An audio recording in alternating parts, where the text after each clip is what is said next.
प्रसाद यस्य प्रसादान्न गति कुतोऽपि ध्यायं स्तुवं तस्य यशस्त्रिसन्ध्यं वन्दे गुरौ श्रीचरणारविन्दं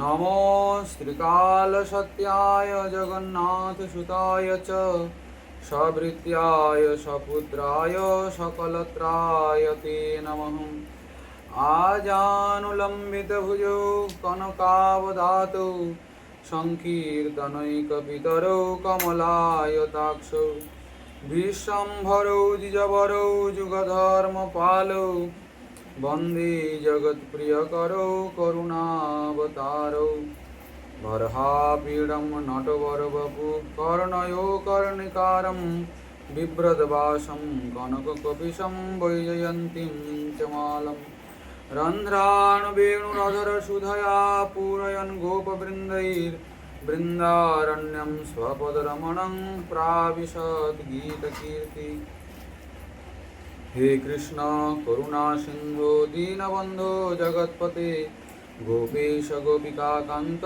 राधाकान्त नमोऽस्तुते तप्तकाञ्चन गौराङ्गी राधे वृन्दावनेश्वरी वृषभानुसुते देवी त्वां नमामि हरिप्रिये वृन्दायै तुलसीदेव्यै प्रियायै केशवस्य च कृष्णभक्तिप्रदे देवी सत्यवत्यै नमो नमः वाञ्छाकल्पतरुभ्यश्च कृपासिन्धुभ्य एव च पतितानां पावनेभ्यो वैष्णवेभ्यो नमो नमः नमो धर्माय महते नमो कृष्णाय वेधसे ब्राह्मणेभ्यो नमस्कृत्यं धर्मान् वक्ष्य सनातनान्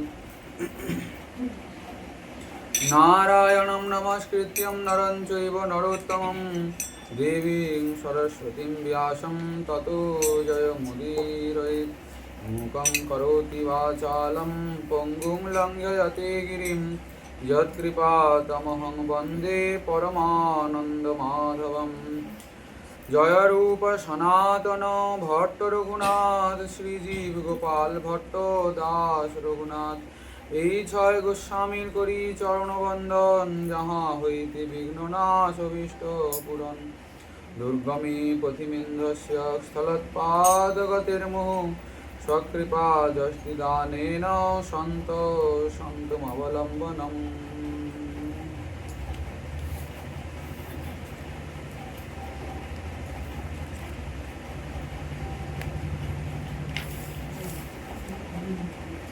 প্রভু কহে ইহ বাহ্য আগে কহ আর রায় কহে জ্ঞান শূন্যা ভক্তি সাধ্য সার কলি পাবনাবতার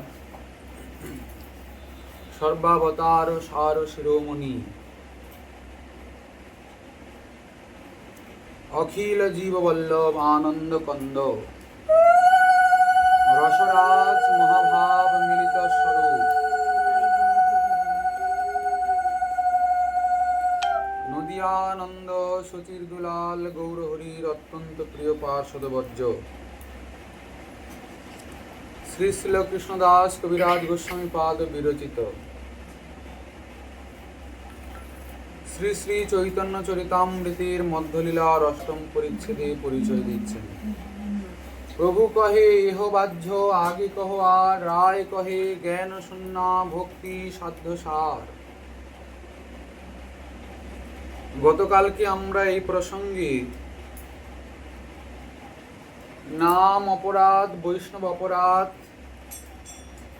সেবা অপরাধ আদির থেকে জাত হয় যে কতকগুলি অনর্থ সেই বিষয়ে কিঞ্চিৎ আলোচনা করেছিলাম। অপরাধ থেকে আবার কতকগুলি অনর্থের সংজাত হয়। অথ কৌটিল্যম অশ্রদ্ধা, ভগবৎ সম্বন্ধ নেই এমন বিষয়, এমন ব্যক্তি, এমন বস্তুতে অভিনিবেশ, এবং ভজন শৈথিল্য আর ভজনাভিমান। এই 5টি অনর্থ অত্যন্ত বিঘাতক। তো কৌটিল্য সম্পর্কে আমরা আলোচনা করেছি। এরপরে বলছেন অশ্রদ্ধা। অপরাধ আদি ঘটলে শ্রদ্ধাতেও হানি হয়। মানে কি? শরণাগতির বিচ্যুতি ঘটে, মানে ভগবত চরণে বিশ্বাস ভরসা হারিয়ে যায়, আস্তে আস্তে অহমিকা এসে গিয়ে। আর ভগবানের সম্বন্ধ নেই এমন বিষয় বস্তুতে অভিনিবেশ তো আসেই স্বাভাবিকভাবে। আর বললেন ভজন শৈথিল্য, নিয়ম রক্ষা করা যায় না। প্রতিদিন সকালে উঠে নিয়ম করি, কিন্তু অপরাধের কারণে নিয়ম পূর্ণ করতে ইচ্ছা জাগে না। নিয়ম পূরণ যে করতে হবে এই দৃঢ়তা হৃদয় থেকে হারিয়ে যায়। আর ভজনাভিমান, আমি বড় পণ্ডিত, আমি জ্ঞানী, আমি বড় ভজনানন্দী, আমি স্মরণানন্দী, আমি বড় সেবা করি, আমি অনেক পাঠ করি, কীর্তন করি, অনেক জ্ঞান, এইসব অভিমানগুলো এসে সাধক জীবনকে নষ্ট করে দেয়। কোথা থেকে আসলো? বললেন সব অপরাধ থেকে আসছে। আচ্ছা, যদি কেউ বলেন কই আপনি যে বললেন যে যে বিষয়গুলোতে অপরাধ হয়, আমি তো সেই বিষয়ে বড় সাবধান হয়ে আছি, আমি তো কই মনে করতে পারছি না আমি জেনে বুঝে কোনো অপরাধ করেছি বলে। গোস্বামীপাদ বলছেন যদি বর্তমানে মনে হচ্ছে আমি অপরাধ করিনি, তাহলেও তারপরে এসব অনর্থগুলো আসছে। অনর্থগুলো আসছে মানে নিশ্চয়ই অপরাধ আছে, কিন্তু আমি এই জন্মে করিনি। তাহলে কোথা থেকে আসছে? বলছেন তাহলে বুঝতে হবে অত প্রাচীনস্য তস্য লিঙ্গানি, তাহলে প্রাচীন অপরাধ বুঝতে হবে, অর্থাৎ পূর্ব জন্মের অপরাধ। এই জন্মে করিনি, কিন্তু পূর্ব জন্মে অপরাধগুলি হয়ে গেছে, তার জন্য এসব অনর্থগুলো এসে উপস্থিত হয়েছে। তো যাই হোক, সাধককে কিন্তু প্রচেষ্টা রাখতে হবে যে যে বিষয়গুলোতে অপরাধের সঞ্জাত হয় আগে ওই বিষয়গুলো গ্রহণ করব না। সাধু অবজ্ঞা, শ্রী বিষ্ণু নামে অন্য অন্য নামে ভেদ দৃষ্টি, শিবের সঙ্গে শিবকে অবহেলনা, গুরুর অবজ্ঞা, হরিনামে কল্পনা, হরিনামে অর্থবাদ, নামের বলে পাপাচরণে বুদ্ধি, নামের সঙ্গে অন্য সাধনার তুলনা করা, অশ্রদ্ধালু ব্যক্তিকে হরিনামের উপদেশ করা, এই কতকগুলি নাম অপরাধ রয়েছে, দশবিধ নাম। যদি কেউ সেবা অপরাধ, বৈষ্ণব অপরাধের দিকে অবহেলা করে, তাহলে সেগুলো পরবর্তীকালে নাম অপরাধে পর্যবসিত হয়ে গিয়ে ভয়ঙ্কর অপরাধের সৃষ্টি। দেখুন, ভক্তিপথে বহু অনর্থ রয়েছে। আমাদের শ্রীমৎ বিশ্বনাথ চক্রবর্তী পাদ মাধুর্য কাদম্বিনীতে যে ভক্তির ক্রমগুলির স্তরগুলির বর্ণনা করছেন, তার মধ্যে একটা রয়েছে অনর্থ নিবৃত্তি, অনর্থ নিবৃত্তির স্তর। সেখানে 4 প্রকারের অনর্থ দেখিয়েছেন। একটা সুকৃতত্ব অনর্থ, দুষ্কৃতত্ব অনর্থ, অপরাধ উত্থ অনর্থ আর ভক্তি উত্থ অনর্থ। এতগুলির মধ্যে তিনি যে অপরাধজাত অনর্থের বিশ্লেষণ অধিক করেছেন। আর এই অনর্থগুলো যত রকমের আছে, সুকৃতিজাত অনর্থ, দুষ্কৃতিজাত অনর্থ এবং ভক্তিজাত অনর্থ, এগুলো কিন্তু সহজে প্রশমিত হয়। সাধু সঙ্গে সেই বিষয়গুলো সম্পর্কে একটু শ্রবণ কীর্তন করলেই সাধক সাবধান হয়ে যান। কিন্তু এই অপরাধজাত অনর্থ এত ভয়ঙ্কর, সাবধান হয়ে গেলেও প্রাচীন অপরাধগুলো এসে আর এমন ভয়ঙ্কর বাধা দেয়, সাধক ভজনে নিষ্ঠাপ্রাপ্ত হতে পারে না। যতক্ষণ না পর্যন্ত সাধক অনর্থ নিবৃত্ত হচ্ছে, ততক্ষণ ভজন নিষ্ঠা আসবে না। কেন? অনর্থ নিবৃত্তির পরের স্তরই হলো নিষ্ঠা। নিষ্ঠা মানে কি? নৈশ্চল্যম সমুৎপন্না যস্যা, ভজনে নিশ্চল মতি, দৃঢ়তা। প্রাণ যাবে কিন্তু ভজন সাধন নিয়ম যাবে না। এই নিষ্ঠা আসবে কখন? অনর্থ নিবৃত্তি হলে তখন। কিন্তু আমরা যে যতই ভজন সাধন করি না কেন আটকে যাই অনর্থ নিবৃত্তির ঘর। কিন্তু আমাদের ক্ষেত্রে সমস্যার বিষয় হলো এই, আমরা জেনে বুঝে অপরাধ করি, এইটা হচ্ছে সমস্যা। তো আমরা আলোচনা করেছিলাম শ্রবণাঙ্গ নিয়ে। ঠাকুর মহাশয় বললেন সদাই করিব সুসেবন। কিটা করব সুসেবন? শ্রবণ কীর্তন আদি নববিধা ভক্তি। প্রত্যেকটি ভক্তি অঙ্গ যেন সুসেবন হয়। সুসেবন অর্থাৎ যেন সেটা আগ্রহের অনুশীলন হয় এবং তাতে যেন আমি আনন্দও পাই। কিন্তু আমার আনন্দ প্রাপ্তিটা পুরুষার্থ নয়, ওটা উদ্দেশ্য নয়। কিন্তু যদি সুসেবন হয় তাহলে ওই ভজনাঙ্গ সাধনাঙ্গ যাজনে সাধক আনন্দানুভব করবেই। আমাদের শ্রীজীব গোস্বামীপাদ বললেন কি, শ্রবণন্তু শ্রীমদ্ ভাগবত শ্রবণং পরম শ্রেষ্ঠম অত্রৈব বিবেচনীয়ম। এর মধ্যে আবার বিবেচনীয় একটা বিষয় আছে, কি ভাগবত শ্রবণ তো করবেন, ভাগবত তো ভগবানের কথা, তা ভগবানের কোন কথা থেকে শুরু করবেন? বলছেন তত্রৈব ভগবত নামাদি শ্রবণং পরমং শ্রেয়। প্রথমে ভগবানের নাম থেকে শুরু হবে। কেন না, নামের মধ্যেই রূপ গুণ লীলা ধাম পরিকর সবই রয়েছে।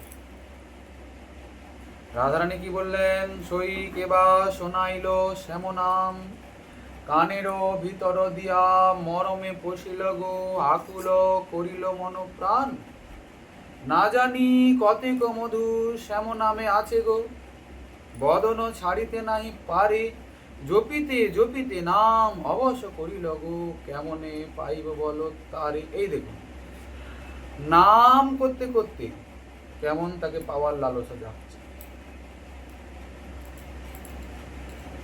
নামের প্রভাব, নামের কৃপাতে রূপ গুণ লীলার স্ফূর্তি হবে। এরপরে কি বললেন? পাশরিতে চাহিমন পাশরানা যায় গো। তারপরে কি করিব, কি হবে উপায়, সেখানে বসতি যার নয়নে হেরিলে গো। এই দেখুন, ধাম এসে গেল। সেখানে বসতি যার, ধামের প্রতি আকর্ষণ আসলো নামের কৃপাতে। আচ্ছা, নয়নে হেরিলে গো, এই যে কোন রূপ এসে গেল। অর্থাৎ নামটি যদি সুসেবন হয়, নাম রূপ গুণ লীলা ধাম পরিকর সবই আসছে। অতএব নামটিকে সুসেবন করতে হবে। আচ্ছা, ভালো। তত্রাপি মহৎ আবির্ভাবিত প্রবন্ধাদি। ভাগবত শ্রবণ মানে কি বলেন? বলছেন ভাগবত মানে কেবল যে 18,000 শ্লোক সম্বলিত শ্রীমদ্ ভাগবত মহাপুরাণ তা কিন্তু নয়, সেটাও। কিন্তু গোস্বামীপাদ বলছেন ভাগবত মানে মহৎ আবির্ভাবিত প্রবন্ধ যেগুলো রয়েছে, তার মধ্যে কি কি? আমাদের লীলাসুখ বিল্লমঙ্গল কর্তৃক শ্রী শ্রীকৃষ্ণ কর্ণামৃত, গোবিন্দ জয়দেব গোস্বামী কর্তৃক গীত গোবিন্দ, বাকি তো আমাদের রূপ সনাতন আদি গোস্বামীগণ কর্তৃক যে সব ভক্তি গ্রন্থ রয়েছে, এগুলো সবই ভাগবত শ্রবণের মধ্যে পড়ে। কেননা এগুলো সব সেই শ্রীমদ্ ভাগবতেরই আলোচনা, ভাগবতেরই বিস্তার।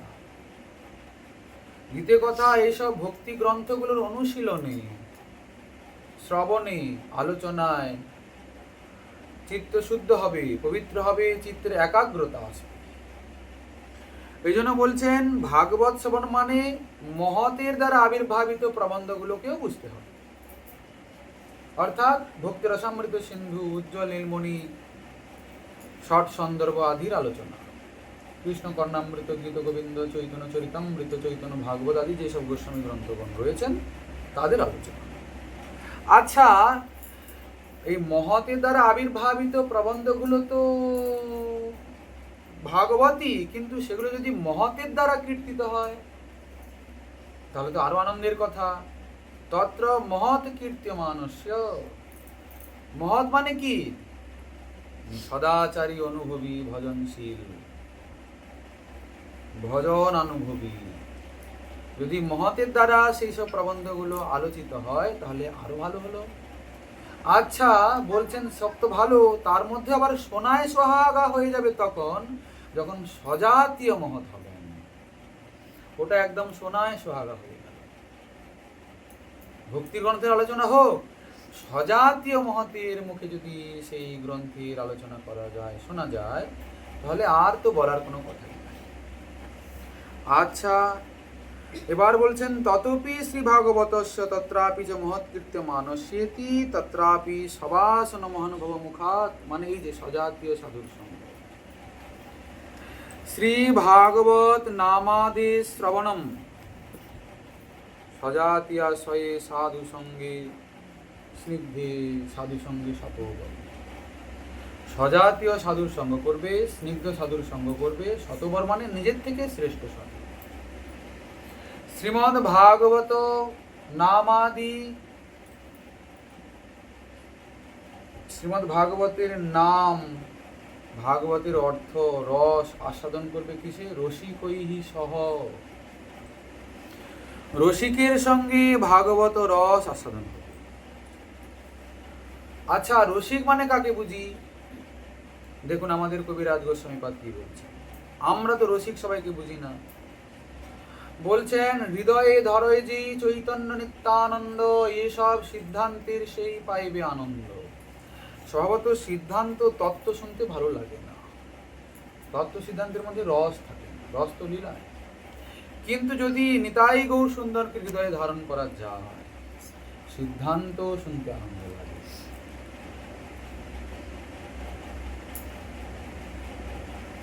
এইসব সিদ্ধান্ত শ্রবণ করতে তারই আনন্দ লাগে। অভক্ত উষ্ট্রেরিতে নাহিক প্রবেশ, তবে চিত্তে হয় মোর আনন্দ বিশেষ। অভক্ত মানে কি বলতে চাইছেন? অভক্ত মানে একদম কৃষ্ণ বহির্মুখ নয়, এখানে অভক্ত মানে যারা নিতাই গৌরকে হৃদয়ে ধারণ করে না, তাদের কথা বলছে।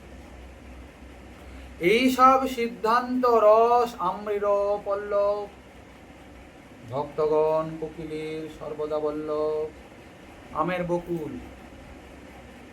ভক্তগণ কোকিল সর্বদা সেখানে বিরাজ করে বড় আনন্দের সাথে।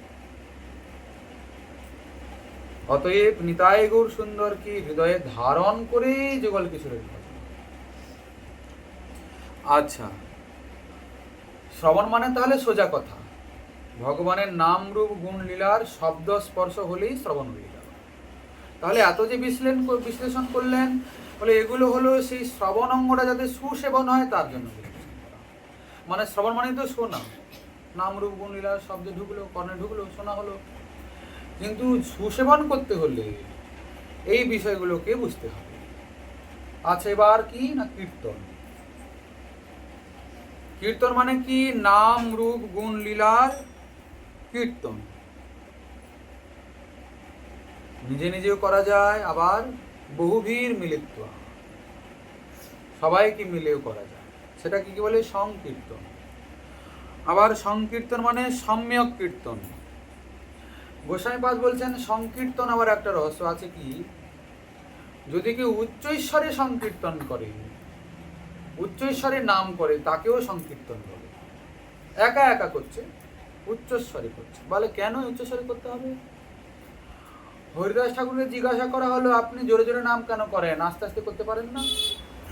বলে দেখো দেখো, আস্তে আস্তে করলেও নাম সর্বক্ষেত্রেই তার ফল দেবে, কিন্তু যখন আস্তে করা হবে তখন নিজের কল্যাণ হচ্ছে। কিন্তু পশু পক্ষী কীট পতঙ্গ আদি বলিতে না পারে, শুনিলেই হরিনাম তারা সব তরে। যখন আপনি উচ্চস্বরে নাম সংকীর্তন করবেন, ওই নামের ধ্বনি যতদূর পর্যন্ত প্রতিধ্বনিত হবে, ততদূর পর্যন্ত যত যত জীবের কর্ণে ওটা গিয়ে লাগবে, যারা শুনবে। বৃক্ষ কি করে শুনবে? বলে বৃক্ষ তো কার নাই শোনার, বৃক্ষে গিয়ে প্রতিধ্বনিত হবে শব্দটা, তাদের কল্যাণ হয়ে যাবে। তাহলে নামের কত মহিমা, নামের কত কৃপা, করুণা। এইটা হলো সংকীর্তন। আবার গোস্বামীপাদ বলছেন কি,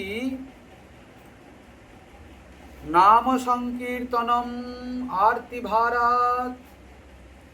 যদি কেউ আরতির সহিত, উৎকণ্ঠার সহিত নামকে ভালোবেসে উচ্চৈশ্বরে সংকীর্তন কীর্তন করে, তাকেও সংকীর্তন বলে। আচ্ছা, আরতির সহিত মানে কি বললেন? বলে দেখুন, একটা শিশু তার মাকে ডাকছে, ও মা মা এ করে ডাকছে। তো মা ভাবছে কি এ মজাক মস্তি করছে, মা কোনো কাজে ব্যস্ত রয়েছেন। কিন্তু এই যে ভাষাটা বেরোলো, ভাষা মানে কি? মনের ভাবকে প্রকাশ করার একটা মাধ্যম। আপনার মুখের ভাষাতে বোঝা যায় আপনার মনে ভাব কি চলছে। যখন সহজে বললো মা মা, মনে কি হচ্ছে? এমনি মজাক মস্তি করছে, ডাকছে। আর যখন বলে মা মা মা, মানে কি একটা কোনো বিপদে পড়েছে মা বুঝতে পারে। এখন মাকে কাতর স্বরে ডাকছে, উৎকণ্ঠিত হয়ে ডাকছে। তখন মা যতই ব্যস্ত থাকুক না কেন, মা কিন্তু তৎক্ষণাৎ দৌড়ে আসেন। তো কেন? তিনি বুঝে নিয়েছেন আমার শিশুটা কোনো বিপদে আছে। আচ্ছা, তাই এখানে কি বলতে চাওয়া যাচ্ছে? আমরা নাম করছি হরে কৃষ্ণ হরে কৃষ্ণ কৃষ্ণ কৃষ্ণ হরে হরে করছি, এটা এক প্রকারের ডাক হচ্ছে। কিন্তু যখন কেউ নামকে ভালোবেসে এভাবে উৎকণ্ঠার সহিত, আরতির সহিত হা কৃষ্ণ হরে কৃষ্ণ হরে কৃষ্ণ কৃষ্ণ কৃষ্ণ হরে হরে আরতির সহিত ডাকেন, তখন ভগবানের হৃদয়টা তাড়াতাড়ি করে বিগলিত হয়ে যায়। আরতি উৎকণ্ঠা তিনি সহ্য করতে পারেন না। আচ্ছা, আপনারা দেখলেন তো দামোদর বন্ধন লীলা, মা যশোমতী বাঁধবেন গোপালকে, কোনো প্রকারেই বাঁধা যাচ্ছে না, 2 আঙ্গুল কম পড়ছে। গোসাইপাদ বলছেন দেখো, প্রেম তো আছে, কিন্তু প্রেম থাকলেই যে কৃষ্ণ পাবেন তা কিন্তু ভাববেন না। কেন? গোসাইপাদ বলেছেন শুদ্ধ ভক্তি হইতে হয় প্রেমের উৎপন্ন, ভক্তি বিনা কৃষ্ণ কবু নহে প্রেমোদয়, প্রেম বিনা কৃষ্ণ প্রাপ্তি অন্য হইতে নয়। তা প্রেম পাওয়া হলো মানেই তো কৃষ্ণকে পাওয়া যাবে? বলে না না, প্রেম পাওয়া হলেও অপেক্ষা আছে। আচ্ছা, মাধবদার কি প্রেম ছিল না? তাহলে তিনি কেন কৃষ্ণকে বাঁধতে পারছেন না? বলে এখানে কি তাহলে বোঝা যায় যে প্রেম নাই? বলে না, প্রেম আছে। তাহলে 2 আঙ্গুল কম পড়লো যে? অনেকে অনেক রকমের কথা বলেন, আমাদের আচার্যপাদ কথা বলেন।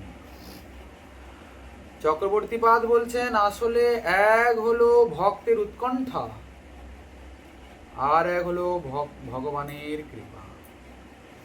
দেখুন, প্রেমের 2টি কলেবর তো, মিলন আর বিরহ।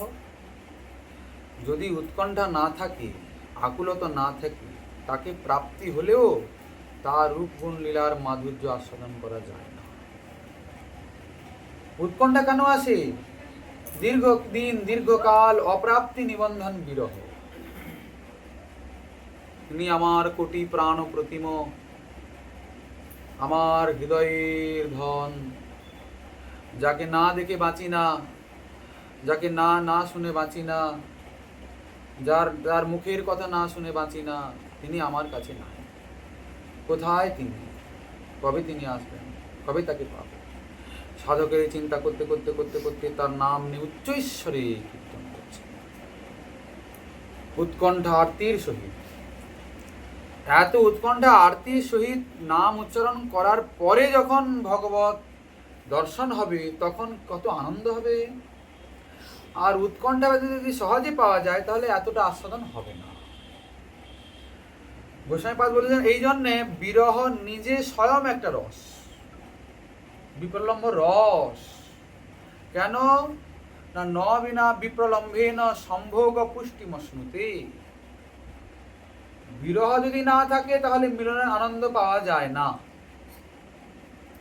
যেমন করে এই যে সাদা বস্ত্র নোংরা হয়েছে, যদি কেউ সাদা বস্ত্রে না পরিষ্কার করে সোডা দিয়ে ক্ষার দিয়ে পরিষ্কার না করার আগেই যদি তাতে নীল দিয়ে দেয়, তাহলে দেখতে ভালো লাগে না বিশ্রী লাগে? বিশ্রী লাগে না? ওটাকে যখন ক্ষার প্রয়োগ করে পরিষ্কার করা হয়, তারপরে যখন নীল দেওয়া হয়, তখন ঝকঝক চকচক করে উন্নত জ্যোতি বেরোয়।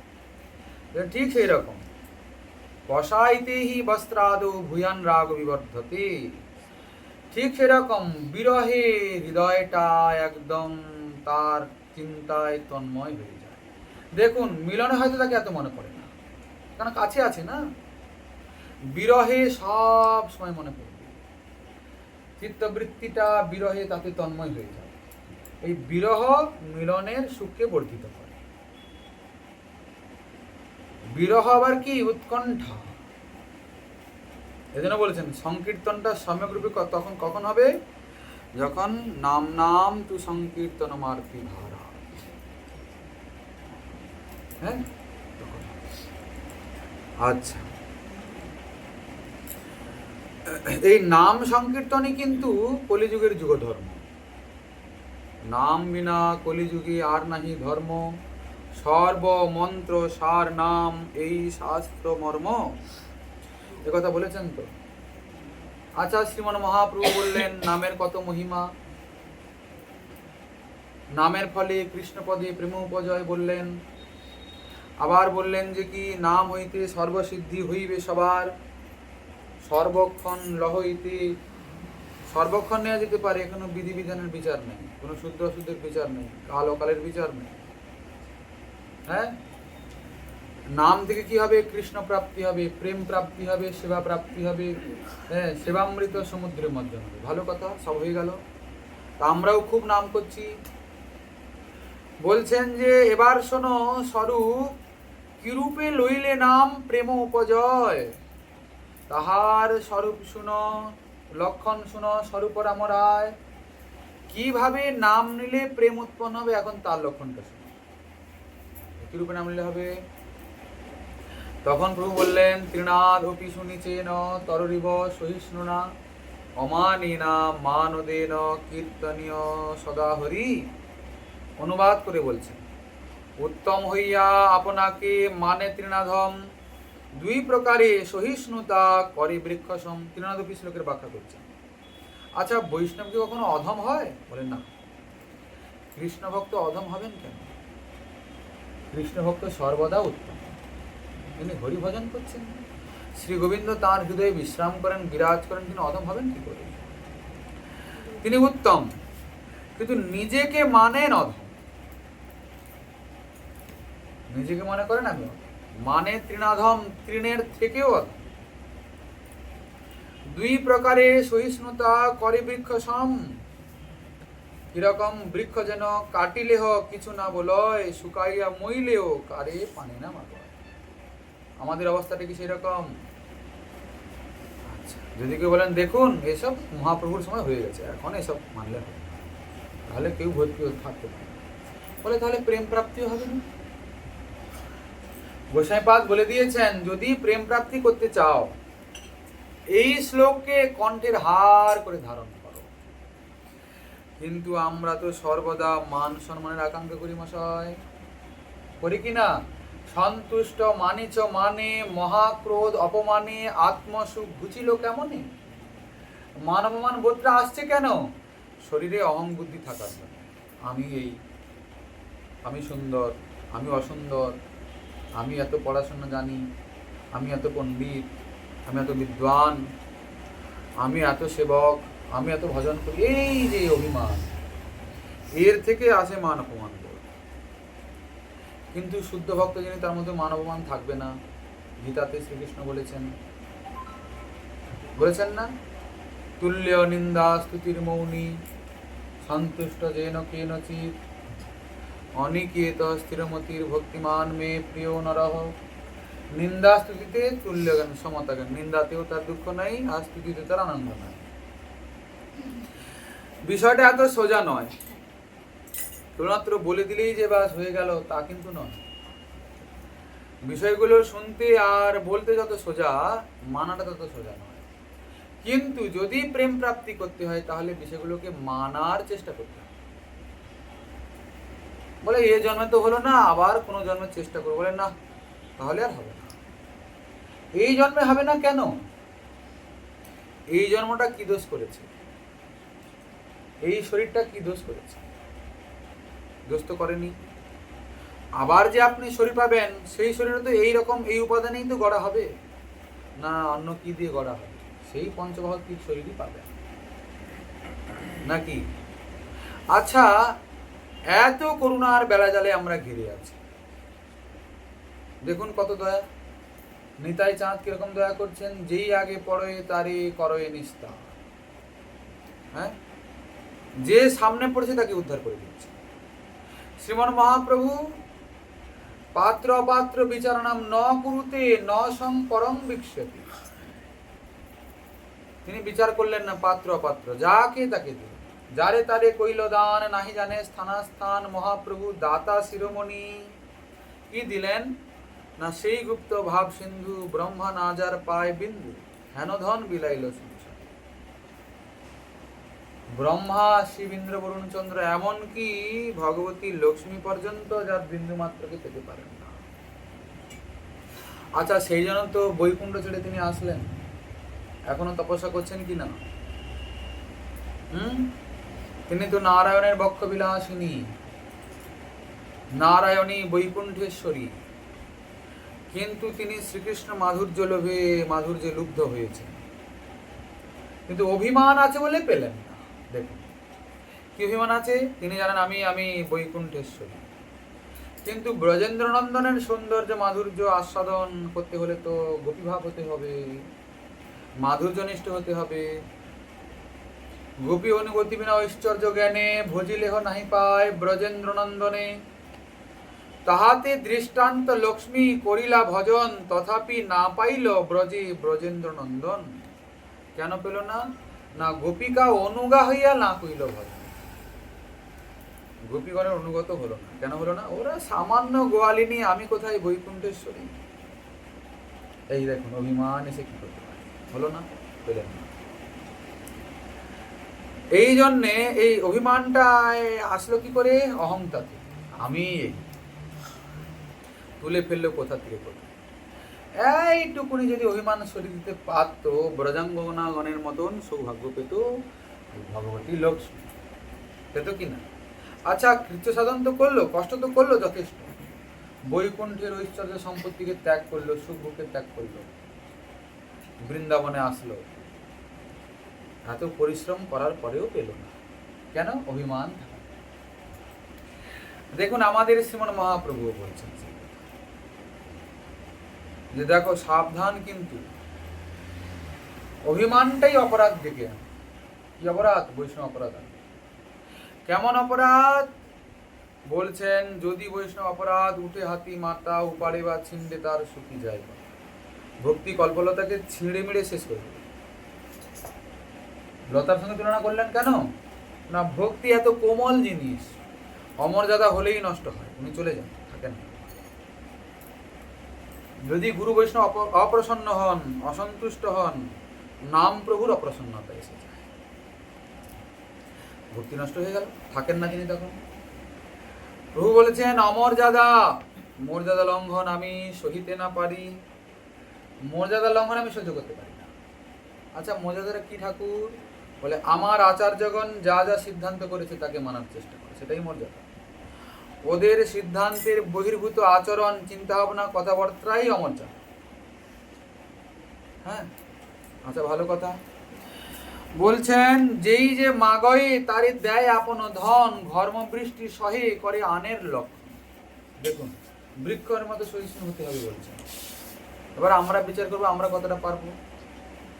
আমাদের তো পান থেকে চুন না খসতে খসতে আর আমরা ফেটে পড়ি ক্রোধে, আমরা উল্টে ওর নিন্দা করা শুরু করি, সে কত ভালো নাকি। তার মানে কি আমাদের সাংসারিক চিত্তবৃত্তি এখনো যায়। আমাদেরকে বিচার করতে হবে আমাদের চিত্তবৃত্তিটা আটকে আছে কোথায়, কি কি ভালো লাগছে, কৃষ্ণকে কতটা ভালো লাগছে। কৃষ্ণ চরণে যার হয় অনুরাগ, কৃষ্ণ বিনু অন্যত্র তার নাহি রহে রাগ। এটা কৃষ্ণ ভজনের একটা বিশেষ বৈশিষ্ট্য। সাংসারিক বিষয় এসব হয় না। কিন্তু কেউ যদি তার স্বামীকে ভালোবাসে, স্বামীর সঙ্গে ছেলের প্রতি ভালোবাসা থাকে, অন্যান্যদের প্রতি ভালোবাসা থাকে, কিন্তু কৃষ্ণ ভজনে অন্যরকম। যদি কেউ আবার কৃষ্ণকে ভালোবেসে ফেলে তাহলে আর কিছু তার ভালো লাগে না, তার আর কিছুই ভালো লাগে না। রূপ গুণ, ভালো মন্দ, খাওয়া দাওয়া, ঘুমানো, মানুষ, পরিবার পরিজন, মান সম্মান, টাকা পয়সা, ধন সম্পত্তি, কিছুই ভালো লাগে না। এমনি এমনি কি আমাদের রূপ সনাতন ব্রজের ভিখারি হয়েছেন নাকি? দেখতে খারাপ ছিল তাদের, টাকা পয়সা ছিল কি ছিল না?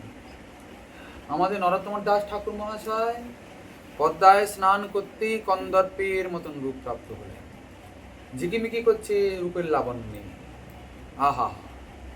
কিন্তু কোথায় সেই সব থাকলো পড়ে?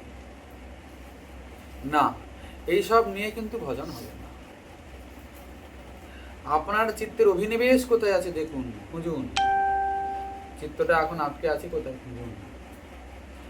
মুখে যে আমরা বলি আমি ভজন করি, আমি এত ভজন করি, তত ভজন করি, এগুলো কেবলমাত্র অভিমানের কথা। গোসাইপাদ বলছেন এই অভিমানম সুরাপানম, এই অভিমান সুরাপানের মতো নেশা হয়ে যায়, কখন যে আছড়ে পড়বে তার কোনো ঠিকানা নাই। রূপ নিয়ে কি করব? আমাদের রামচরিতমানসে বলছেন ভকতিহীন গুণ সব সুখ আইসে লবণ বিনা বহু বিঞ্জন যাইছে। ভক্তি ছাড়া অন্যান্য গুণ, গুণী ন হরি তৎপর। শ্রীজীব গোস্বামী পাঠ বলছেন গুণী লোক মানে ভালো গুণ আছে কিন্তু হরিতে তৎপর নয়, হরি ভজন করে। বলে ও গুণ কি করবে? অনেক ব্যঞ্জন হয়েছে কিন্তু একটা ব্যঞ্জনে লবণ দেওয়া নেই, তাহলে কি সেটা কি খেতে ভালো লাগবে? অনেক মশলাপাতি দিয়ে খরচা করে অনেক ব্যঞ্জন তৈরি করা হয়েছে কিন্তু একটাও ব্যঞ্জনে লবণ দেওয়া হয়নি, তাহলে সেই ব্যঞ্জন কি সুখকর হবে? ঠিক তেমন অনেক ভালো ভালো গুণ আপনার আছে কিন্তু আপনি হরি ভজন করেন না, বলে সব গুণ ব্যর্থ হয়ে কিছু লাভ নেই। তবে হ্যাঁ, ওই গুণগুলো এত সহজে আসেনি, কত কঠিন পরিশ্রম করে এসছে, কত দীর্ঘ তপস্যার পরে আসে। কি আচ্ছা, উত্তম হইয়া বৈষ্ণব হবে নিরভিমান, জীবে সম্মান দিবে জানি কৃষ্ণ অধিষ্ঠান। দেখুন কত বড় সিদ্ধান্ত কথা বলছে, পবিত্র হওয়ার পদ্ধতি বলছে। জীবে সম্মান দিবে জানি কৃষ্ণের অধিষ্ঠান। বলে এমনিতে সম্মান দিতে পারবো না, আমরা বড় ভক্ত তো, আমরা নিচু জাত, অপবিত্র লোক আমরা মনে। সমাজে লোকে বলে এরা এরা কি, এরা মানুষকে মানুষ বলে মনে করে না, আচ্ছা এরা ঘৃণ্য লোক, মানুষকে ঘৃণা করে। আচ্ছা মানুষকে ঘৃণা করা চলে না, বাকিদের ঘৃণা করতে হবে নাকি? যারা এই কথা বলেন যে এরা মানুষকে ঘৃণা করে, আচ্ছা হোক, মানুষকে ঘৃণা করতে হবে না, আপনি বলছেন যে না ঘৃণা করা উচিত নয় মানুষকে, তাহলে মানুষ বাদ দিয়ে অন্যকে ঘৃণা করতে হবে নাকি? বলে না, আপনি ভুল ধারণায় আছেন। বৈষ্ণব মানুষকে তো ঘৃণা করা দূরের কথা, কোনো প্রাণীকেই ঘৃণা করে না। ঘৃণা করে কাকে? মানুষকে নয়, প্রাণীকে নয়, ঘৃণা করে তার অসৎ আচরণ, তাই তো? ওই আপনি যে অসৎ আচরণ করেন, আপনি যে অপবিত্র থাকেন, ওইটার জন্য ও দূরে থাকে, আপনাকে ঘৃণা করে না। কেন? আপনার দেহটা যা দিয়ে তৈরি, ওর দেহটাও তাই দিয়ে, বরং অন্তরে আপনাকে শ্রদ্ধা করেন। কেন? যেহেতু আপনার হৃদয়ে তার হৃদয় বিহারী বিরাজমান, ওর হৃদয়ে যিনি বিরাজ করছেন ও আপনার হৃদয়েও আছে, ঘৃণা কি করে করবেন? উনি খালি নিজের পবিত্রতাকে, নিজের মর্যাদাকে রক্ষা করার জন্য একটু দূরে থাকেন। কেননা আপনাদের তো কোনো সূচি অসুচি বিচার নেই, আপনাদের মলমূত্র থেকে কোনো সূচি অসুচি বিচার নেই, আপনারা কত রকমের সব অপবিত্র জিনিসগুলোকে নিরন্তর গ্রহণ করে থাকেন। কিন্তু যদি অপবিত্রতা থাকে শরীরে, তাহলে ভজন কি করে হবে? বলে কেন? কেননা ভগবান তো পরম পবিত্র, নাম গুণ রূপ লীলা তো পরম পবিত্র, তাকে করা যায় ঠিক আছে, কিন্তু ধারণ করে রাখা যাবে না, অপবিত্রতা থাকবে। সদাচারী হওয়ার এত কেন শাস্ত্রে বলা হয়েছে? কেননা ভজন করতে পারেন, সদাচার না থাকলে ভজন টিকবে না, নষ্ট হয়ে যাবে। এই জন্য সদাচারে এত গুরুত্ব। সদাচার 50, ভজন 50, এই করে 100, এই করে ভজন বিগ্রহ তৈরি। সদাচারকে উপেক্ষা করে কোনোদিন ভজন হবে না, সদাচারকে বাদ দিয়ে কোনোদিন ভজন টিকবে না। চোখের পাতা যদি না থাকে তাহলে চোখের মনিটা থাকবে কি? কখন যে নষ্ট হয়ে যাবে, কি যে লেগে যাবে, কোথায় যে কোন বল ছুটে আসবে, দৌড়ে আসবে, লেগে গিয়ে চোখটা নষ্ট হয়ে যাবে, অন্ধ হয়ে যাবে। তেমন এই সদাচার ব্যতীত ভজন জীবনও তেমনি অন্ধের মতো, যেদিক সেদিক যাবে, ভজন সুষ্ঠুভাবে হবে। তবে অনেকে বলেন সদাচার কি জিনিস? না, সদাচারী হলে তাতেও ভগবানের কৃপা আছে। সদাচারী হয়ে ভজনের একটা আলাদা মহিমা, আর অসদাচরণ করে ভজনের একটা আলাদা মহিমা। কি? আচ্ছা, মাছ মাংস ছাড়া কত কঠিন ব্যাপার বলুন তো। কিন্তু যদি কেউ ভজন করবো বলে ছেড়ে দেয়, তাহলে কতটা কৃপা পাবে। দেখো, আমার ভজন করবে বলে এত ত্যাগ স্বীকার করলো। সদাচারী হলেও কৃপা পাওয়া যায়। এই মতো হইয়া যে বা কৃষ্ণ নাম লয়, কৃষ্ণের চরণে তার রতি উপজয়। কিরকম হয়ে? এই তৃণের মতো সহিষ্ণু হয়ে, তাহলে কৃষ্ণচরণ রতি উত্তম। ঊর্ধ্ববাহু করি কহি শুন সর্বলোক। গোস্বামী পাদ বলছেন, কি বলছেন? নাম সূত্রে গাথি পর এই শ্লোক। নামের মতো সুতোয় গেথে এই শ্লোকটাকে কণ্ঠে পড়ো। কোন শ্লোকটাকে? ত্রিনাথকি শ্লোক। কেন? প্রভুর আজ্ঞায় করো এই শ্লোক আচরণ। কি করতে হবে? আচরণ করতে হবে। আমরা যে বলছি, আপনারা শুনছেন, বলার শোনার মধ্যে সীমাবদ্ধ থাকলে হবে, আচরণের মধ্যে আনতে হবে। তাহলে কি হবে? অবশ্য পাইবে তবে শ্রীকৃষ্ণ চরণ। কেন না? দিনের অধিক দয়া করেন ভগবান, কুলীন পণ্ডিত জ্ঞানীর বড় অভিমান।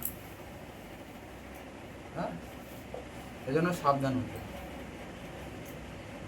না হলে কি হবে? ওই যে অপরাধ ঢুকে গিয়ে আর ভজন বিগ্রহকে তছনছ করে দেবে, নষ্ট করে দেবে। যতদিন না পর্যন্ত সেই অপরাধ মুক্ত হন, ততদিন পর্যন্ত প্রেম প্রাপ্তি হচ্ছে। অপরাধ মানে কি? রাধ মানে হলো কি সন্তুষ্ট, অপমানে অপগত। যেখানে নাম প্রভুর যে কাজটা করলে নাম প্রভুর সন্তুষ্টিটা অপগত হয়, তাকে বলে অপরাধ। যে কর্ম করলে নাম প্রভুর সন্তুষ্টি চলে যায়, তাকে বলে অপরাধ। এটা এক প্রকারের গেল। আর এক প্রকারের অপরাধ হলো গিয়ে কি? রাত মানে হলো সিদ্ধি, অপমানে অপগত হওয়া। যে কর্মটা করলে সিদ্ধি চলে যায় বা সিদ্ধির পথে এগোনো যায় না, তাকে বলে অপরাধ। বুঝতে পারা গেল কি? যে কর্মটা করলে নাম প্রভুর সন্তুষ্টি চলে যায়। আচ্ছা, অসন্তুষ্ট হলে কি তিনি কৃপা করবেন নাকি? আপনিও যদি কোনো ব্যক্তির প্রতি অসন্তুষ্ট হন, তার সঙ্গে কথা, তার মুখ দেখতে ইচ্ছা করবে না আপনার। তাহলে তার থেকে ভালো মন্দ পাবেন কি করে? কখনো সম্ভব নয়। আর নাম প্রভু ঠিক তেমনই, যদি আপনার প্রতি অপ্রসন্ন হন, অসন্তুষ্ট হন, তাহলে কি করে কৃপা করবেন? আর একটা কি? সিদ্ধি অপগত হয়ে যায়। এই জন্যে বিষয়গুলোর সম্পর্কে একটু আমাদের লক্ষ্য রাখা চাই। ভগবানের নাম রূপ গুণ লীলার কীর্তন। আচ্ছা, এরপরে বলছেন স্মরণ। আচ্ছা, স্মরণটা কি জিনিস? না, ভগবানের নাম রূপ গুণ লীলাতে মনের সংযোগ, স্মরণ হয়ে গেল। চোখ টিপে বসে থাকা নয়, ওটা স্মরণের একটা পর্যায়। এই দেখুন, নাম যখন করছি, কীর্তন করছি, এই যে সুরটায় গান গাইছি, ওর পরে আবার কোন সুরটায় গাইবো? আচ্ছা, মনটা কিন্তু এখন অন্যত্র যাচ্ছে না কোথাও, মানে কি এখন স্মরণ চলছে। কিন্তু যারা যারা হরি কথা পরিবেশন করেন, এরপরে কোন সিদ্ধান্তটা বলতে হবে, দিলে সহজে বোধগম্য হবে। আচ্ছা, তখন কিন্তু একটা স্মরণের প্রবাহ চলে, কেননা তখন মনটা অন্যত্র যায় না কোথাও বলার সময়, এটা স্মরণ চলছে। আচ্ছা, শ্রীবিগ্রহের অর্চনার সময় তাকে সাজানো হচ্ছে, কোনটা, কোন অলঙ্কারটা কোথায় দিলে ভালো লাগবে, আজকে কোন শাড়ি পরাবো, শাড়িটাকে আজকে কেমন করে পরাবো, এই যে দেখুন চিন্তন চলছে। নাম গুণ রূপ লীলাতে মনের সংযুক্তি নাম হয়ে গেল স্মরণ। কিন্তু আমাদের গোস্বামীপাদ এই স্মরণটাকে একটু বিশ্লেষণ করেছে, এর সঙ্গে অনেক আলোচনা। এই স্মরণন্তু পঞ্চবিধ, পঞ্চবিধ স্মরণের কথা বলেছেন, 5 প্রকারের স্মরণ। আচ্ছা, এত কেন আলোচনা স্মরণের? আমাদের যে ভজন শ্রীমন মহাপ্রভু দিয়েছেন, ওটা স্মরণাঙ্গ মুখ্য। মুখ্য হচ্ছে স্মরণ। কেন না?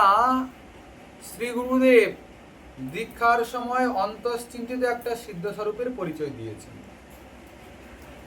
এক হলো আমি গৌরাঙ্গের দাস, আর ব্রজে আমি রাধারানীর দাস। আচ্ছা, বাইরে তো আমি একজন পুরুষ নারী, কিন্তু ওটা বাইরের বিষয় নয়, এটাকে যথাবস্থিত দেহ বলে। ওটাকে বলে অন্তশ্চিন্তিত সিদ্ধ দেহ। গুরুদেব একাদশ ভাবের পরিচয় দিয়ে ওই স্বরূপটা জানিয়ে দেন শিষ্যকে। ওই স্বরূপের অভিমানেই সাধককে ভজন করতে হবে। আচ্ছা, ওটা কিরকম করে হবে বলে, ওটা সম্পূর্ণ স্মরণে হবে। ওটা চিন্তার বিষয়, চিন্তা করছেন আমি এই দিয়ে নবদ্বীপ মণ্ডলে, ব্রজমণ্ডলে, নিকুঞ্জে গিয়ে আপনি সেবা করছেন। বাহ্যে সাধক দেহে করে শ্রবণ কীর্তন, মনে নিজ সিদ্ধ দেহ করে করেন চিন্তন, রাত্রি দিন করে ব্রজে কৃষ্ণের সেবা। মনে মনে কি করছে? সিদ্ধ দেহের চিন্তা করে, সিদ্ধ দেহের অভিমান নিয়ে রাত দিন যুগল কিশোরের ভজন করছে। আচ্ছা, ব্রজে কৃষ্ণ ভজন করছে। যুগল কিশোর কোথায় আছে? নিবৃত নিকুঞ্জে। তাও কিরকম করবে? মানে অন্তশ্চিন্তিত সিদ্ধ দেহ, চিন্তনের দ্বারা করবে। আচ্ছা, এই স্মরণ শুরু হলো কোথা থেকে? বলছেন প্রথমে স্মরণ, তারপরে ধারণা, তারপরে ধ্যান, তারপরে ধ্রুবানুস্মৃতি, তারপরে সমাধি। এই স্মরণের 5টা স্তর। আচ্ছা, তাহলে স্মরণ কাকে বলে? না, যৎকিঞ্চিৎ অনুসন্ধানং স্মরণম। আচ্ছা, স্মরণটা করবে কে? হাত পা, কান নাক? বলছেন মন করে স্মরণ। তার স্মরণ মানে কি? না যৎকিঞ্চিৎ অনুসন্ধানম। কিসের অনুসন্ধান করবেন? না মনটা কোথায় গেল স্মরণ করবে। তো অনন্তকাল থেকে সে বিক্ষিপ্ত হয়ে আছে, যা তা চিন্তা করে। বলে কেন ওর এত বিচলিত হওয়ার কারণ? বলে বিষয়ে গাঢ় অভিনিবেশ। ওইটাই মনের বিক্ষিপ্ত হওয়ার কারণ। মন স্থির হতে চাচ্ছে না কেন? বিভিন্ন বিষয়ে আমাদের অভিনিবেশ। এটা চাই, ওটা চাই, ওটা ভালো লাগছে, সেটা ভালো লাগছে, ওটা প্রয়োজন, সেটা তো দরকারই দরকার, হ্যাঁ ওটা হলে ভালো হতো। এই যে বিষয়ের প্রতি অভিনিবেশ, ওই বিষয়ের চিন্তা করছে মন, ওই জন্য বিক্ষিপ্ত। যখন বিষয়ের চিন্তন চলে যাবে, মনও স্থির হয়ে যাবে। আচ্ছা, মনকে ধরে আনতে হবে। তা ধরে আপনি কোথা থেকে গেল, কোথায় দেখতে হবে তো আগে। এই জন্য বলেছেন যৎ কিঞ্চিৎ অনুসন্ধানং। কোথায় গেল? খোঁজো খোঁজো খোঁজো। আসলে স্মরণ মানে হলো মনকে মনে রাখা। পরিষ্কার ছোট্ট কথা। মনকে মনে না রাখলে আপনি মনকে বশীভূত করতে পারবেন। মনকে মনে রাখা মানে, আচ্ছা, ঠাকুর মহাশয় বলছেন মনের স্মরণ প্রাণ, মধুর মধুর ধাম, যুগল বিলাস স্মৃতি সার। হ্যাঁ, কিটা চিন্তা করবে সে? যুগলের বিলাস। আচ্ছা, এখন সে কি চিন্তা করছে? বলে কোথায় যে গেল। ওই এবার মনে রাখুন। কি মনে রাখবেন? মনের কাজ হচ্ছে যুগলকে স্মরণ করা, কিন্তু এখন করছে না। তাহলে গেল কই? কেননা ওকে ধরে আনি এখানেই লাগাতে। তা এখন যদি ওকে মনে না রাখেন, স্বচ্ছন্দ ছেড়ে দেন, ও তো নিজের মতো বিচরণ করছে বিষয় কাননে। তো কোনোদিন যুগল বিলাস স্মৃতিসার হবে কি? আচ্ছা, স্মরণীয় বিষয় তো অনেক রয়েছে।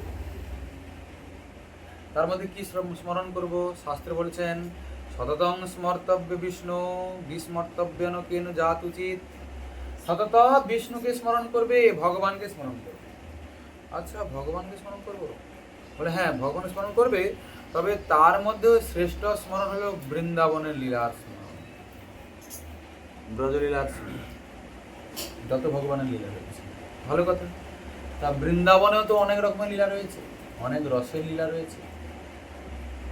কি বাৎসল্য, সখ্য, দাস্য, মধুর। তার মধ্যে কোনটা করব? বলে মধুর রসের লীলার চিন্তনটা সর্বশ্রেষ্ঠ। বলে মধুর রসেও তো অনেক নায়িকা নিয়ে কৃষ্ণের বিলাস। তাহলে তার মধ্যে বলছেন যুগল বিলাস স্মৃতিসার। যুগল কিশোর রাধা মাধবের যে লীলা, তার চিন্তন করা হলো স্মৃতির সার। হ্যাঁ, আচ্ছা, গেল কি? স্মরণ গেল। এরপরে বলেছেন ধারণা। ধারণা মানে কি? না মনটা তো দৌড়াচ্ছিল, এখন মনে করলাম, দেখলাম কোথায় আছে মনটা। হ্যাঁ, সর্বত চিত্ত মা কৃষ্য বিশেষত মন ধারণং ধারণা। যেখানে যেখানে মনটা, সেখান থেকে আকর্ষণ করে মনটাকে টেনে এনে স্থির করার চেষ্টা করার নাম হলো ধারণা। মন স্থির না হলে চিন্তা করবে কেমন করে? আচ্ছা, ভক্তরা মানসিক সেবা করেন, জানেন আমার অনেক সময় লেগে যায়। কেন? মন যে দৌড়াচ্ছে এদিক ওদিক।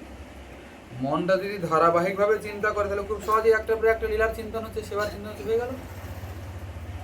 কিন্তু মন এদিক ওদিক দৌড়ানোর কারণে মনকে ধরে আনতে আনতে সময় চলে যাচ্ছে। যেমন তেমন একটা সেবা হচ্ছে, মানসিক সেবা হচ্ছে, তো এরকমই হয়তো। এর কারণ কি না, ওই বিষয়ের অভিনিবেশ, ওই জন্য বিক্ষিপ্ত হয়েছে। ধারণা মানে কি না, বিশেষত মনোধারণম ধারণা। তবে এই একটা স্তর অনেক দীর্ঘদিন সাধনা করতে হবে, একদিনের কথাই হবে না। ধারণা হলো, ধারণা মানে কি, আপনি এটার পেছনে পড়ে গেলেন হাত ধুয়ে, কেননা আমাকে না স্মরণ করতে হবে। আপনি একদম অবহেলা করছেন না, মনকে আমি দিন রাত মনে রাখবো কোথায় গেল। যদি একদম তীব্র সাধনা চলে তাহলে গিয়ে মন আস্তে আস্তে স্থির হবে, অন্যদিকে যাবে না। মনে রেখেছেন না, যেখানে মন যাবে সেখানে টুকতে হবে। সেখানে কি করবেন? সেখানে আপনার হৃদয় বিহারীকে দাঁড় করে দিতে হবে। কথাটা বোঝা গেল না? ধরুন আপনার কোনো নারী মূর্তিতে আকর্ষণ এসে গেছে, মন সেখানে চিন্তা করছে, কিন্তু আপনাকে করতে হবে কি, ওই নারী মূর্তির মধ্যে আপনার ঠাকুরের মূর্তি বসিয়ে দিতে হবে। মন ঠাকুর দেখুক, কোনো বস্তুর আকর্ষণ হচ্ছে, সেই বস্তুটা আপনার ভজন জীবনে বড় বাধা এসে গেছে, সেই বস্তুর মধ্যে ঠাকুর বসিয়ে দিতে হবে। তো মন এরকম ঘাত প্রতিঘাত হয় না। ভূতকে যদি কেউ মারতে চায় হরে কৃষ্ণ বলে, যেদিকে যায় সেদিকে হরে কৃষ্ণ, ভূত ঘাত প্রতিঘাত খাচ্ছে, সেরকম ব্যাপার। মন ভূত, যতক্ষণ না ভগবানের লীলা নাম রূপ গুণলীলা চিন্তা করছে ততক্ষণ সে ভূত। তাকে এরকম নামের রূপের গুণের ঘাত প্রতিঘাত দিতে হবে। ওই চারদিকে দৌড়াতে দৌড়াতে যেখানে যেখানে দৌড়াবে সেখানে সেখানে ঠাকুর বসাও, যেখানে যেখানে যাবে সেইখানে সেখানে ঠাকুরের চিন্তা করো, সেখানে বসিয়ে দাও তোমার রাধা মাধব। ও ঠাকুর দেখতে দেখতে দেখতে দেখতে দেখতে দেখতে আর ইতর বস্তুগুলোকে দেখাটাই ছেড়ে দেবে। এখন সে তার অভ্যাস হয়ে যাবে ঠাকুরকে দেখা, চোখ বন্ধ করে ঠাকুর দেখছে। এই দেখুন কত সুন্দর সাধনা। হ্যাঁ, অতএব কি রকম করবেন? যুগল বিলাস স্মৃতি সার। যুগলের বিলাস হলো স্মৃতির সার।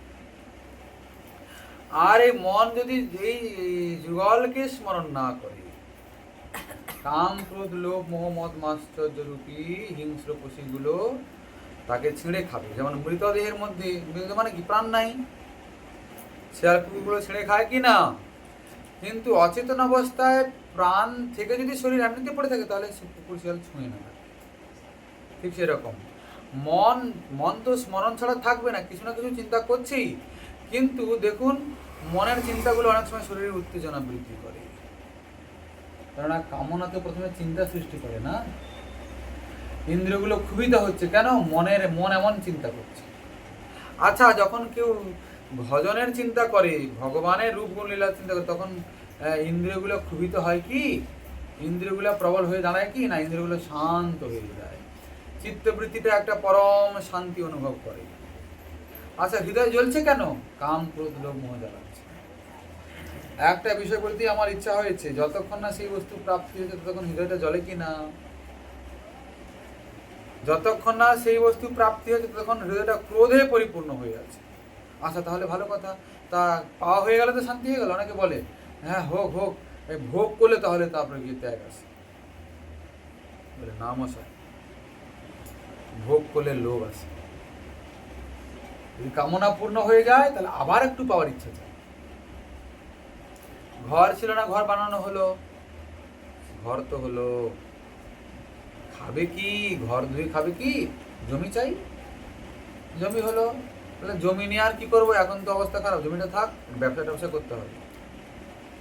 এই দেখুন কেমন করে কামনা পূর্ণ হলে লোভ বাড়ছে। তাহলে সমস্যা আছে তো। আচ্ছা, এই গেল কি ধারণা। এবার বলেছেন ধ্যান। ধ্যান কাকে বলে? বিশেষত রূপ আদি চিন্তনম ধ্যানম।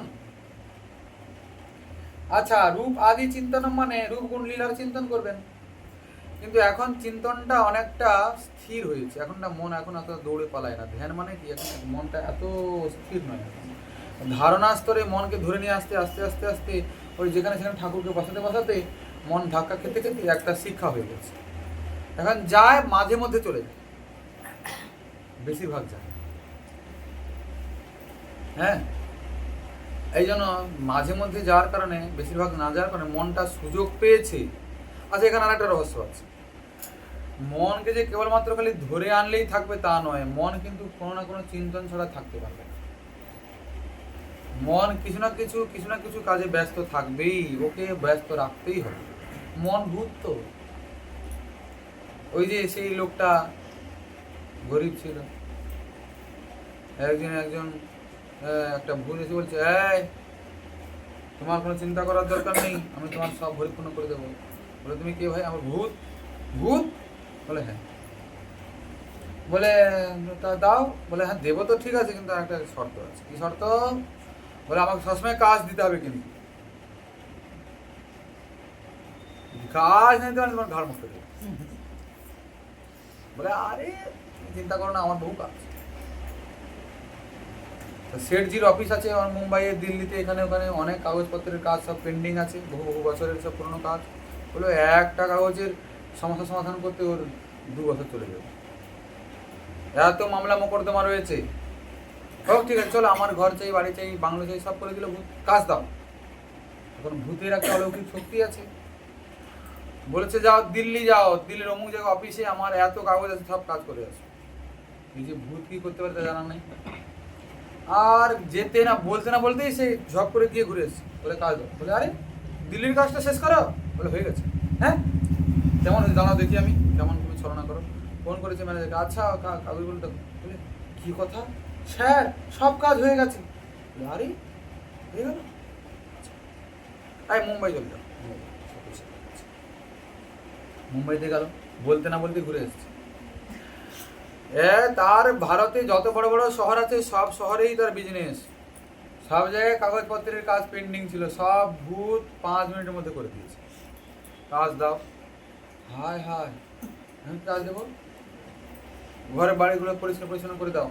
আর ঝাড়ুটা ধরতে না ধরতেই সব পরিষ্কার হয়ে গেছে। ভূত তো হয়ে গেল। আমাকে একটা বড় বিল্ডিং বানিয়ে দাও। চুটকি বাজে বিল্ডিং হয়ে গেছে। বাহ, এখন শেঠজি যে কাজ দেবে, হাতে আর কোনো কাজই নেই। কি করবে? ভূত তো তার চাপ যারে ঘুরছে, কাজ দাও, কাজ। এই ঘাড় মুটকে দেবো তোমার। এখন শেঠজি বড় ভয়ে পড়ে গেছেন, কি হবে। আচ্ছা, যখন সব জায়গায় রাস্তা বন্ধ, তখন কোন রাস্তা খোলা থাকে? গুরুদেবের কাছে গেছে। গুরুদেব বাঁচান বাঁচান বাঁচান বাঁচান। কি করবো কি হয়েছে? না এই সমস্যা হয়েছে। আচ্ছা দাও। গুরুদেব একটা বুদ্ধি শিখিয়ে দিলেন। ভূত বলছে, আচ্ছা শোনো, আমার ওখানে 10 বিঘে জমি আছে, পুরোটা একটা বড় গভীর পুকুর খোলো তো। যেতে না যেতেই পুকুর খোঁড়া হয়ে গেছে। বলে হয়ে গেছে? এর মধ্যে হয়ে গেল? আমার কাজ কি বড় ইজি কাজ। এক কাজ করো, একটা বড় বাঁশ মাঝখানে পুঁতে দাও, পুকুরের মাঝখানে। আবার এখন একটা কাজ করো, বাঁশের উপর থেকে নিচে, নিচ থেকে উপর, তুমি নামো আর ওঠো। এটা করো, এখন এই কাজ করো, পরে আবার কাজ করো। যতক্ষণ আমি না বলি তখন উঠো আর না। বলে আচ্ছা ঠিক আছে। কাজ পেয়ে গেল। এখন উঠছে আর নামছে, বাঁশটাই উঠছে আর নামছে।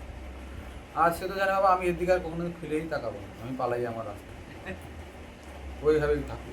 এই দেখুন, মনটাও ঠিক তেমনি ভূত, ও কিছু না কিছু কাজ চাই, ওকে সবসময় ব্যস্ত থাকতে হবে, বুঝছেন তো? তাহলে কি করব? ও টেনে আনবো,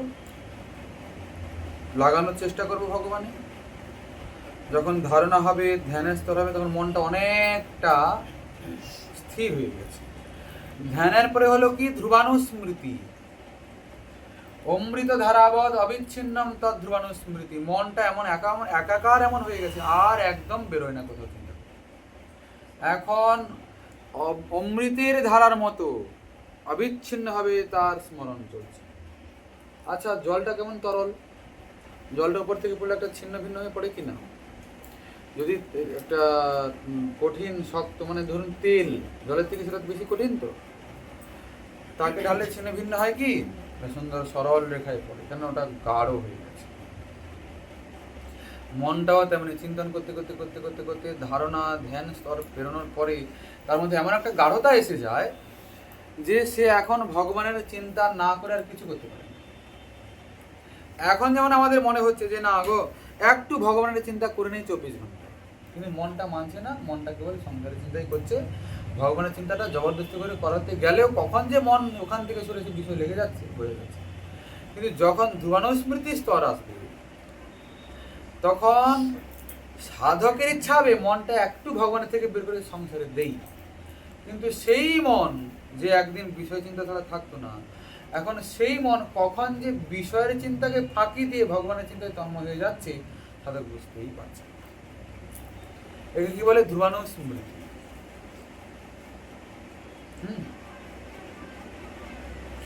আর আমাদের ভগবান কপিল দেব এই ধ্রুবানুস্মৃতি স্তরকে শুদ্ধা ভক্তি বললেন। এটাই ভাবের স্তর, এখানে আসলে শুদ্ধা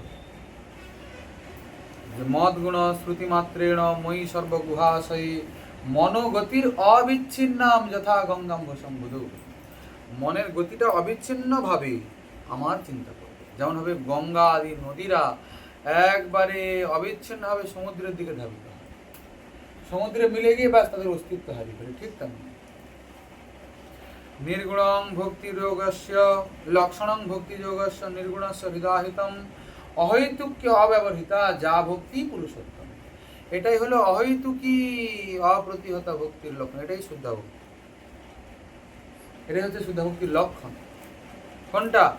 অবিচ্ছিন্ন ভাবে ভগবত স্মৃতি। আর ভগবত স্মৃতি মানে আমরা কি বললাম? যুগল বিলাস স্মৃতি সাম। এটা কি হলো? ধ্রুবানুস্মৃতি নিধিধ্যাসন। গেল। এরপরে হলো সমাধি। দেখুন আমাদের এই সমাধি, আমাদের এই ধ্রুবানুস্মৃতি, আমাদের ধ্যান কিন্তু ওই যোগী মুনিদের যেমন মতো নয়। কিন্তু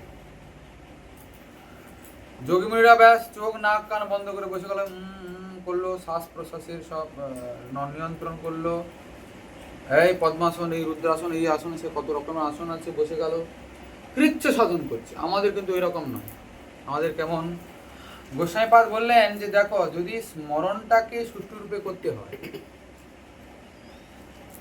আচ্ছা স্মরণটা কি করে হবে? গোসাইপাদ বলছেন দেখো, স্মরণন্তু চিত্ত শুদ্ধি অপেক্ষতে। চিত্ত শুদ্ধ না হলে এই জায়গায় আসা যাবে না।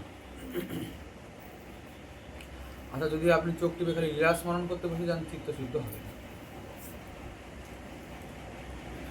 লীলাটা যে আসবে কোথা থেকে?